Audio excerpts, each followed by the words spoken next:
Hello mga ka-Team Red Hack. So ngayon pala is pupunta tayo sa resort. So mag-subscribe na po kayo and click the notification bell para lagi po kayong update sa mga panibagong videos na gagawin natin sa dito. Kaya nga, nang kinaugalian nga, mag-RP tayo.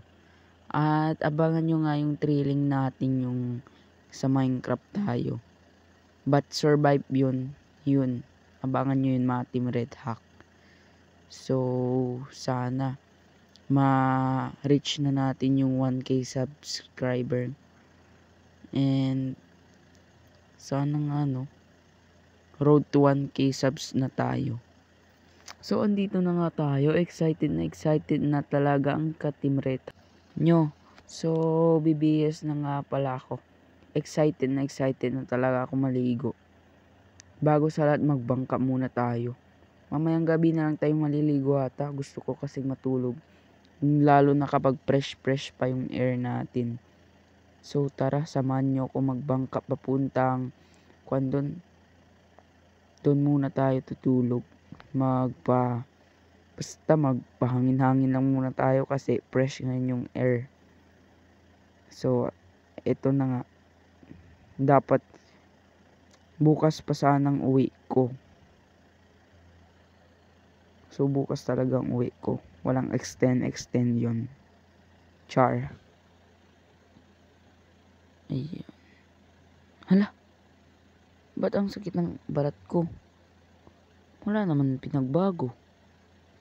Nang makapunta na nga sa aking apartment, ang sakit-sakit talaga ng balat ko. Team Red Hack. Di ko alam kasi eh. So, samahan niyo ko sa apartment ko. Ba't ang sakit-sakit to? Gusto kong uminom ng tubig. Ang sakit-sakit pa naman ng balat ko nito. Paano yan ngayon? Iinom muna ako ng tubig. So, dali-dali na tayo kumuha ng tubig. Ang init na kasi di ko kaya. Tapos ang habdi-habdi pa naman ang balat ko nito. Mabuti na lang may tubig sila dito, no? So, ayan. Nakapagluwag-luwag na ako ng konti. Aray, ang sakit pa rin ng balat ko. Ng mga katain na nga. Aray, anong nakikita ko sa salamin? Teka lang. Inumin ko muna to. Teka lang. May nakikita ko. Parang may pinagbago yung mukha ko Lagagi. What the fuck? Ganyan pala nangyari sa mukha ko. Hala, patay ako nito. Sunburn siguro ako. Kailangan kong pumunta sa doktor bukas.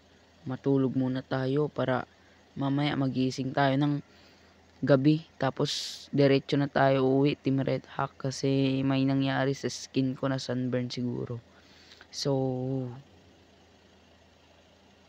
ayan na nga. Gabi na. Kunin ko lang yung mga gamit ko. Kasi di ko na talaga kinaya. Ang sakit-sakit talaga ng balat ko. So hindi na ako nakapagbihis.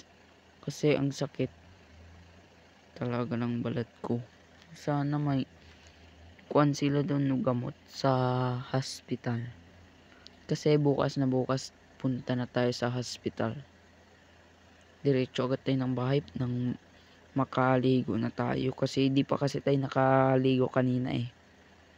So, yan. Hindi pa kasi tayo nakaligo. Ilagay muna natin tong maleta natin sa kinalalagyan niya. Tapos agad-agad na rin tayong maligo nang mawala na tong sunburn natin. So, dali-dali na tayo ditong maligo. Wait lang. Lagay muna natin to dito. Nagsasala pa kasi ako ng tubig. So ayan, tapos na maligo na tayo kasi di tayo nakapagligo kanina sa beach. Dapat kuskusin talaga natin tong mga na sunburn tayo. Siguro pagtanggal ko ng clothes, puti pang tiyan natin. So ayan, bibihis na tayo. Bukas rin pupunta na tayo sa doctors or hospital. Yan. Hindi kasi ako sanay na hindi kuhan yung ilaw.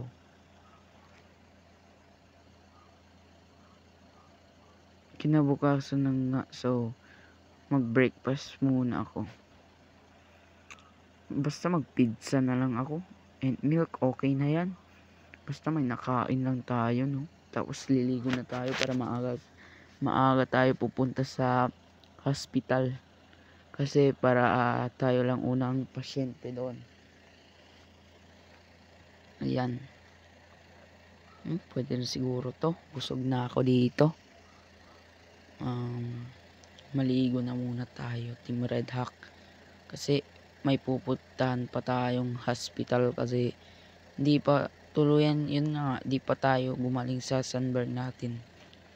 Ligo na muna tayo kasi umaga na. May pupuntahan pa kasi tayong hospital. Kasi baka gumaling na tong basta sunburn ko.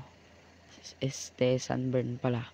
So, samahan nyo pala akong pumunta sa hospital. Teka lang, mag-bis muna ako. Sana nga lang may doktor doon, no? Para hindi lang tayo papagod pupunta sa hospital tapos wala lang palang doktor. Kukunin ko na yung Lamborghini ko. Ay, kotse pala. So, ayan na nga. Pupunta na tayo sa hospital. Sana nga lang may doktor doon, no? Nang maka-check up na nga tayo. So, ayan. Nakita ko nga may nurse nagbabantay. May medisina po ba kayo sa sunburn? Ay, oo, meron. Eto. Ayan. Salamat po. Ito daw yung medicine nila sa sunburn. So, try natin tong inumin. Pero sa bahay na, alangan dito, baka mahimatay pa tayo. So, sa bahay na lang. Dito, try na natin tong inumin. Ayan. May pinagbago ba? Wala naman. Nararamdaman ko lang na parang umaayos na yung hapde. So, titingin muna tayo ng TV. Kasi, pagod nga ako. Gagaling ng hospital. So, titingin muna tayo ng TV. So, ayan. May kasama tayo ditong army. Char. Hala, gumaling na ako. Naging maputi na ako. Like, American na ulit ako. Hala. Ganun lang pala yung, ganun ka-epektibo lang yung gamot nila. So, ano ka pa mga ka-Red Hawk, bumili na kayo. Available yan sa hospital.